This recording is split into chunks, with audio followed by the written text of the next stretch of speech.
ভাই আল্লাহ যদি আমাকে নিয়ে যায়, আমার বাচ্চাটার দিকে একটু খেয়াল রাখেন। এই যে ছেলে মেয়েগুলো, মানে আমি আল্লাহর কাছে সবসময় দোয়া করি। আপনি জানেন যে আমার আল্লাহ একটা সন্তান দিচ্ছে, 3 মাস ওর বয়স।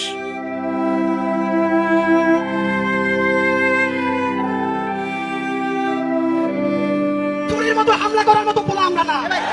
যদি কেউ মারতে চাই, ফিরে ফেলাইতে চাই, ঘোষণা দিয়ে যাবেন ইনশাআল্লাহ।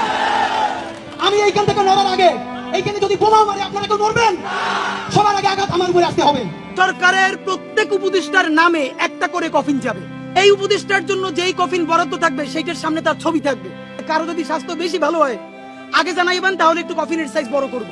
কিন্তু কফিনে আপনার ঢোকা লাগবে এই প্রতীকের কফিন। বিএনপিও বলে 31 তারিখের মধ্যে জুলাই সনদ লাগবে। জামাত তাদের প্রোগ্রামের 7 দফার মধ্যে একটা দফাই রেখেছে, জুলাই সনদ লাগবে। 31 তারিখের মধ্যে কিভাবে করবেন আর জানি না, কদ্দুর গেছেন তাও জানি না। যে কোনো উপায়ে আপনাকে জুলাই সনদ ঘোষণা করতেই হবে। সময় 31 জুলাই।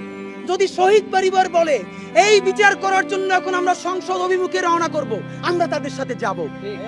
যদি শহীদ পরিবার বলে এই বিচার চাওয়ার জন্য আমরা এখন যমুনায় ডক্টর ইউনূস সাহেবের কাছে যাব, আমরা জীবন দিয়ে হলেও যাব। এই শহীদ পরিবার যদি বলে এই বিচার না হওয়া পর্যন্ত শাহবাগে শুয়ে থাকবো, লড়বো না, আমরা জীবন চলে গেল তাদের সাথে শাহবাগে অবস্থান করব। আজকে বাংলাদেশ একটি নদীর স্থাপন করতে পেরেছে।